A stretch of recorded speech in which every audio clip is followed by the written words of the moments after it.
નાણામંત્રી તરીકે નાયબ મુખ્યમંત્રી નીતિન પટેલ છઠ્ઠી વખત વિધાનસભામાં બજેટ રજૂ કરશે। આજનું બજેટ લોકસભાની ચૂંટણીને લઈ અને પૂર્ણ કદનું નહીં હોય તેમ છતાં પણ સરકાર કેટલીક નવી જાહેરાતો કરી શકે છે।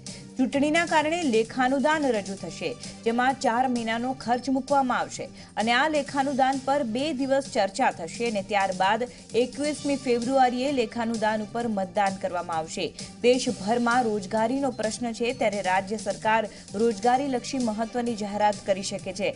રાજ્ય સરકાર ખેડૂતોની નારાજગી દૂર કરવા માટે ખેડૂતલક્ષી જાહેરાતો પણ કરે તેવી શક્યતા સેવાઈ રહી છે। આ ઉપરાંત ઉર્જા વિભાગ દ્વારા પેન્ડિંગ રહેલા અને કપાયેલા કનેક્શન પરત આપવાની જાહેરાત પર અમલને લઈને પણ બજેટની ફાળવણી કરવામાં આવી શકે છે। આ સિવાય શિક્ષણલક્ષી, મહિલા અને બાળકોને લગતી શહેરી વિકાસ, આ ઉપરાંત પ્રધાનમંત્રી આવાસ અંગે પણ કોઈ મહત્વની જાહેરાત કરવામાં આવી શકે છે। હિતલ પારેખ આ વિષય પર વાતચીત કરવા ફોનલાઈન પર જોડાઈ ગયા છે। જી હિતલ, આ વખતે જે બજેટ રજૂ થવાનું છે, ખાસ કરીને 2 દિવસ ચર્ચા કરવામાં આવશે, શું લાગે છે કયા કયા મુખ્ય એજન્ડા અહીંયા રજૂ થઈ શકે?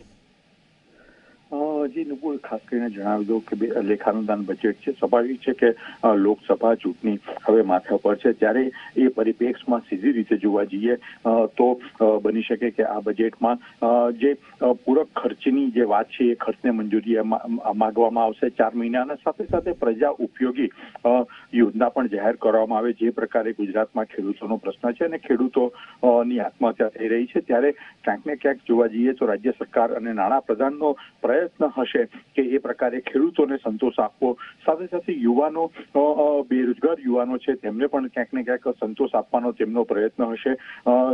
એક મહત્વની પાસું જે જોવા જઈએ તો નાણાપ્રધાન અને નાયબ મુખ્યપ્રધાન નીતિન પટેલ એક ભીડ રાજકારણી છે અને તેઓ 6ઠ્ઠી વાર ગૃહમાં પોતાનું અંદાજપત્ર રજૂ કરવાના છે, ત્યારે તેમની વિવેક બુદ્ધિનો અને સરકારની જે આગામી લોકસભા ચૂંટણીમાં ગુજરાતની 2626 બેઠક કબજે કરવાનો જે નિર્ધાર છે એ ક્યાંક ને ક્યાંક આજના લેખાનુદાન બજેટમાં એની છાંટ જોવા મળે એવું ચોક્કસ કહી શકાય।